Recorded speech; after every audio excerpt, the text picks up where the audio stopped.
उन पर क्यों ना वोट मांगते, मंदिर पर ही क्यों वोट मांगते हो, मंदिर मस्जिद पर ही क्यों वोट मांगते हो? कारण क्या एक मंत्री वो मुर्गी चोर, अंडा चोर और ये भैंस चोर, ऐसा लगता है बकरी चोर हो सकता है? काम दाम दंड भेद अपना रही है भाजपा, तो हारने वाली तो होगी वो हर तरह से, और निश्चित ही पूरे देश में हारेगी अगर ईवीएम से चुनाव ना होकर बैलेट पेपर से चुनाव होते हैं तब। चुनाव आयोग पे ये लोग सवाल उठाते हैं, ये देख रहा है कितनी भौनी मानसिकता है इन लोग। आमतौर पे ये जो भी चीज सही है उसे गलत बताने की कोशिश करते हैं। क्यों? क्योंकि अब लगातार आप देख रहे हैं कांग्रेस हारती जा रही है। मतलब कि जो ईवीएम में घपलाबाजी हो रही है वो गलत है। लोग जो स्वदेशी की बात कर रहे हैं, रामदेव जी स्वदेशी की बात कर रहे हैं, तो आए पूरे दिन देखो छात्र रोड पर है, किसान रोड पर है, दलित रोड पर है, मजदूर रोड पर है, टीचर रोड पर है, पुलिस वाले बहुत सारे रोड पर हैं। नमस्कार, मैं हूं प्रमोद सम्राट और आप देख रहे हैं द कंटाप।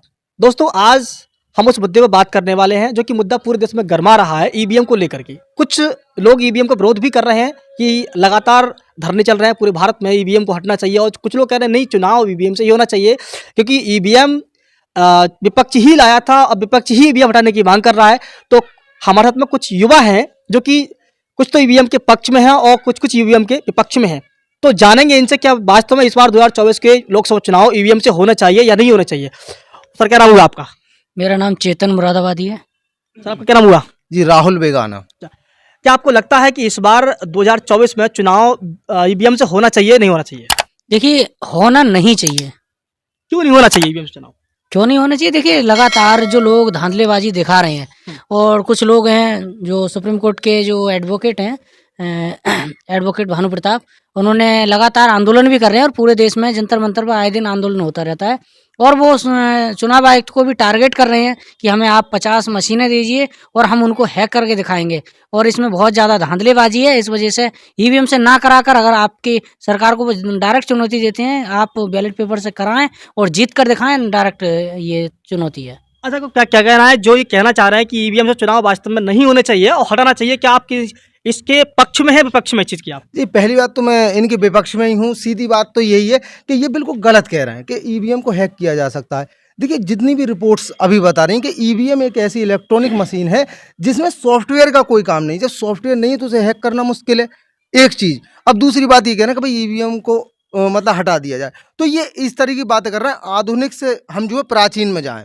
कहने का मतलब ये है कि इस 21वीं शताब्दी से हड़प्पा में जाएं। कहने का मतलब ये है कि आज अगर हम मोबाइल यूज कर रहे हैं तो मोबाइल की जगह पे हम क्या यूज करें? पत्राचार, जो डाकिया वगैरह जो करते हैं। तो ये आप क्या समझते हैं सर कि आधुनिकता बढ़नी चाहिए? हम इस समय कह रहे हैं कि भारत जो विश्व गुरु बनने वाला है, तो विश्व गुरु इस तरीके से बनेगा कि आज भी हम जो इस तरीके की चीज़ें उपयोग कर रहे हैं जो कोई नहीं कर रहा है। तो लोग स्वदेशी की बात क्यों कर रहे हैं फिर? मतलब कि जो ईवीएम में घपलाबाजी हो रही है वो गलत है। लोग जो स्वदेशी की बात कर रहे हैं, रामदेव जी स्वदेशी की बात कर रहे हैं, राजीव दीक्षित जी मर गए स्वदेशी की बात करते करते, डॉक्टर विश्वरूपराव चौधरी, बहुत सारे हैं लोग जो स्वदेशी की बात कर रहे हैं। तो क्यों आप मतलब बैलेट पेपर से कराकर क्या दिक्कत हो जाएगी? एक बार बिल्कुल स्वदेशी की बात करें तो इन्हें एक बात मैं बिल्कुल क्लियर कर दूं। स्वदेशी का मतलब है जो देश में बनी हुई चीज। तो ईवीएम खुद बेंगलोर में बनी हुई है। अब इन्हें कौन समझाएगा? स्वदेशी ही है वो भाई। ईवीएम बेंगलोर में बनी हुई है, बेंगलोर बना रही है, अब भी बना रही है और आगे भी बनाएगी। बेंगलोर में बनाई, आप गूगल पे सर्च कीजिए भाई। विदेश से बनी हुई है, ध्यान रखें पहले से। हाँ, विदेश की बनी हुई ईवीएम है। बता रही है जब उसमें घपलाबाजी हो रही है, अगर तुम कोई चीज गलत लेकर अगर कोई चीज ले आओ आप और वो गलत निकल आए तो आप वापस नहीं करोगे क्या? नहीं, उसको यूज करते रहोगे। ये विदेशी टेक्नोलॉजी अब तो इंडिया ही बना रही, तो स्वदेशी तो है हम। अरे भाई, पहली चीज तो ये सही कीजिए। कोई चीज अगर गलत है तो उसको गलत को गलत बताने में क्या दिक्कत हो रही है? गलत को गलत बताना सही है, लेकिन सही को भी गलत बताने की कोशिश करते हैं। ये आमतौर पे ये जो भी चीज सही है उसे गलत बताने की कोशिश करते हैं। क्यों? क्योंकि अब लगातार आप देख रहे हैं कांग्रेस हारती जा रही है। जहां पे जीत जाती है वहां पर ईवीएम हैक नहीं होती है, और जहां पे ये जीत जाती है ईवीएम हैक हो जाती है। देखिए, ये तो एक षड्यंत्र है। उनको वो जबरदस्ती, मतलब कि कहीं कहीं इनकी जो वहाँ चलती नहीं है। जैसे कि मानो कि एक सीट है मुरादाबाद जिला में बिलारी पर, फहीम इरफान ने बहुत ज्यादा निगरानी करी थी और वहाँ पर डंडा रख करके रखा था, तो वो जीत गए थे। लेकिन जैसे ही फहीम इरफान ने बहुत ज्यादा निगरानी की थी, तो इन्हें केवल नेता भरोसा, इन्हें उस पर भरोसा नहीं है। चुनाव आयोग है, चुनाव आयोग पे ये लोग सवाल उठाते हैं। ये देख रहा है कितनी भौनी मानसिकता इन लोग। चुनाव आयोग करेगा निगरानी या फिर फहीम जी करेंगे निगरानी? मैं ये कह रहा हूँ बहुत अच्छे लीडर है, बहुत अच्छा काम। देखिए, गाड़ियों में ईवीएम देखी ना, गाड़ियों में ईवीएम देखी ना घपलाबाजी करी। फहीम जी इस वजह से नहीं जीते हैं कि ईवीएम की वजह से नहीं जीते, वो अपने काम की वजह से जीते हैं, वो क्योंकि काम अच्छा करते हैं। तो ये हुआ कि जिसकी लाठी उसकी भैंस, आपने बोला बिल्कुल कि जिसकी लाठी उसकी भैंस चल रही है यहाँ पर कि जौन से प्रदेश में जिनकी अच्छी मजबूती रहती है, जहाँ पर अच्छी ईमानदारी से हो जाते हैं, वहाँ पर भाजपा हार जाती है, निश्चित ही हारती है और निश्चित ही पूरे देश में हारेगी अगर ईवीएम से चुनाव ना होकर बैलेट पेपर से चुनाव होते हैं तब। देखिए ये खुद मान चुके हैं कि जिसकी लाठी उसकी भैंस, तो ये खुद मानने का 2024 में ये सब लोग हारने वाले हैं, यानी बीजेपी जीतने वाली है और वो भी ये मानना कि ईवीएम की वजह से। भाई साम दाम दंड भेद अपना रही है भाजपा, तो हारने वाली तो होगी। वो हर तरह से वो लाठी मारकर वोट ले लेती है, वो पैसे से वोट ले रहे हैं, वो हर तरह से वो ईवीएम में घपलाबाजी कर रहे हैं। ये बताइए कहाँ पे लाठी मारी, एक जगह का नाम तो बताइए। रामपुर में लाठी मारकर वोट लिए गए थे। कौन सी हैं? मारी गई? रामपुर में लाठी मारकर दोनों विधानसभा की सीट भी और लोकसभा की सीट भी, दोनों सीटें लाठी मारकर छीन ले गई थी। अच्छा तो सरेआम, फिर यहाँ पे बिलारी की क्यों नहीं छीन पाए? बिलारी में उनका वजूद अच्छा है, उनका दम है, देख रहे हैं मतलब और और क्या। नहीं मान सकते जहाँ पर जहाँ आजम खान जी का वर्चस्व है वहाँ पर नहीं जीत पाए। आजम खान की तो लुटिया डुबा देखिए रखी है ना भाई भाजपा जी ने। अच्छा काम कर रहे थे, इस वजह से क्यों डूबा तुम भाजी की लोटिया क्यों डूबी उनकी? क्यों डूबी? उनके ऊपर लगातार भ्रष्टाचारी के आरोप लगाए हैं। क्यों, कोई कारण तो रहा होगा? कारण क्या, एक मंत्री वो मुर्गी चोर, अंडा चोर और ये भैंस चोर, ऐसा लगता है बकरी चोर हो सकता है। मतलब चलो होंगे, धांधलेबाजी लगातार करी होंगी, लेकिन इतने छोटे छोटे मुकदमा उनको अंदर करने के लिए लगाए हैं, ये कितनी गलत बात है। लोकतंत्र की हत्या है यहाँ पर। देखिए बिल्कुल हो सकता है, ये कहना कि भाई भैंस चोर नहीं हो सकता, हो सकता है। अब देखिए चारा घोटाला हुआ था या नहीं हुआ था, किसने किया था घोटाला? लालू जी ने। लालू की लीला तो आपने पढ़ी होगी, तो अगर आप पढ़ेंगे लीलाधर जी तो आप भी समझ जाएंगे कि लीलाएं हो रही हैं ये भाई साहब, कि वही बातें बहुत छोटी और वही दावा बढ़ाई का, हम ही मौका दिए जाते हैं अपनी जगह साई का। आप जो है मौका देते जा रहे हैं जगह साई का, इसलिए आप नहीं जीत पाएंगे 2024 में। तो ये बात बिल्कुल तयशुदा है और आप लगातार तयशुदा इल्जाम लगाते रहते हैं कि भाई ईवीएम और बैलेट पेपर, आप जहाँ पे जीत जाते हो वहीं पे ईवीएम बेकार हो जाती है। नहीं तो आप ये देखिए, तो लगातार अगर इतना ही बढ़िया सरकार है और इतना ही बढ़िया सिस्टम है, तो आए पूरे दिन देखो छात्र रोड पर है, किसान रोड पर है, दलित रोड पर है, मजदूर रोड पर है, टीचर रोड पर हैं, पुलिस वाले बहुत सारे रोड पर हैं। आए दिन कौन कहाँ रोड पर है? सबको रोजगार मिल रहा है, सबको कहाँ रोजगार रोजगार मिल रहा है? कहाँ रोजगार है? देखिए इनकी एक रोज बात बताओ। कहाँ रोजगार मिल अब रहा है? एक बात बताइए, रोड पे जाना तो मजबूरी है भाई, जाओगे कैसे? अगर रोड पे नहीं जाओगे तो रोड पे जाना तो रोड मजबूरी। पर अब दूसरी आंदोलन कर रहे हैं चीज़, अब मैं महाराज। बता- अभी का बजट आंदोलन आया, कर रहे हैं। ये कुछ पढ़े तो पता हो। हाँ, देखिए, आंदोलन अभी कर रहे हैं। बजट आया, उसमें बेरोजगारी घटी है भाई। 14 में बहुत ज्यादा थी, अब कम है। और अगर मैं बात करूं महंगाई की, तो महंगाई में देश पर कितना कर्जा था?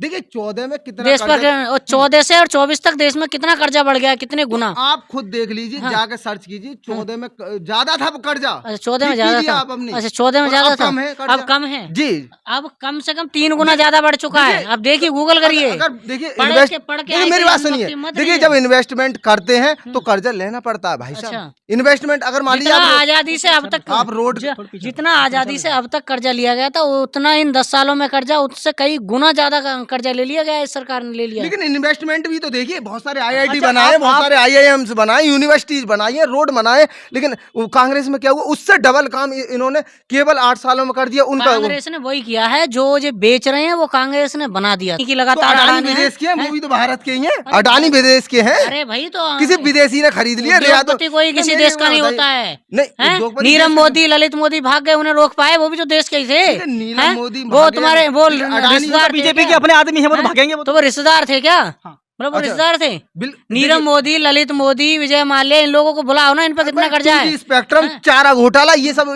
इनके वो उनके पीछे क्यों नहीं हुआ? 2G स्पेक्ट्रम घोटाला सुना है, बहुत बड़ा। वो तो कांग्रेस के खुद दामाद थे, उन्होंने करा। ये ठीक करो भाई, अरे भाई सब मेंटालिटी। करते हैं ना घोटाला, ये सब खुद करते मानते हैं। हैं, सब हाँ, करते हैं। तो थोड़ा सब बहुत करते वो तो करते हैं बीजेपी ठीक गलत है, कैसे हो तो गई? बीजेपी गलत है तो गलत ही रहेगी गलत ना। कहाँ है? ये देखो मैं आपको बताऊं, जो काम करता है उसे वोट मांगने की जरूरत नहीं होती। और देखिए मोदी जी तो को चलो, वोट मांगने की अगर- जरूरत चल नहीं है। वोट- और 2024 में 400 पार, बिल्कुल सही नारा। अच्छा नहीं ये आपने बोला कि मोदी जी की इस बार बीजेपी का नारा जो है 400 पार, किस बेस पर आप कह सकते हैं 400 पार? क्योंकि जनता में ये सवाल है, आक्रोश फैला हुआ है कि 400 पार सिर्फ कहने से नहीं, किस बेस पर 400 पार आप बोल रहे हैं? बिल्कुल, देखिए एक ही बेस होता है 400 पार या किसी भी लीडर के लिए, कि उसने काम क्या किया, और काम बहुत अच्छा किया, तो साफ बात है 400 पार भी हो सकते हैं। विपक्ष ये भी बोल रहा है कि मतलब 400 पार खुद ही कर लेंगे अपने आप खुद कहने से, जनता में आक्रोश फैला हुआ कि नहीं घपलाबाजी है ना, ईवीएम है तो 400 बार वो जितने बोलेंगे हाँ, उतनी देखिए, आ जाएगी। विपक्ष का ये इन्हें सवाल खुद है। भी घपला लग रहा है। देखिए इनका दिमाग घपले में प्रॉब्लम भाई, ये तो इनका अगर मेंटल मोदी जी- सॉफ्टवेयर बिगड़ा अगर हुआ मोदी जी ने इतना ही काम किया है और आप बता रहे हैं कि एम्स बनाए, IIT बनाए, ये बनाए हैं, तो उन पर क्यों ना वोट मांगते, मंदिर पर ही क्यों वोट मांगते हो, मंदिर मस्जिद पर ही क्यों वोट देखिए, मांगते हो? मंदिर- आए दिन चुनाव आ रहे हैं तो हिंदू मुस्लिम हो रही है, चुनाव आ रहे हैं तो मंदिर मस्जिद की बात हो रही है। इस देश में और कोई रोजगार पर मुझे ये समझ में- रोजगार पर मोदी जी एक बार डिबेट दिखाइए। देखिए एक बात और भी देखिए पत्रकार अगर मोदी जी कहते हैं कि हमने राम मंदिर बनाया, तो ये कहते हैं कि सुप्रीम कोर्ट ने बनाया।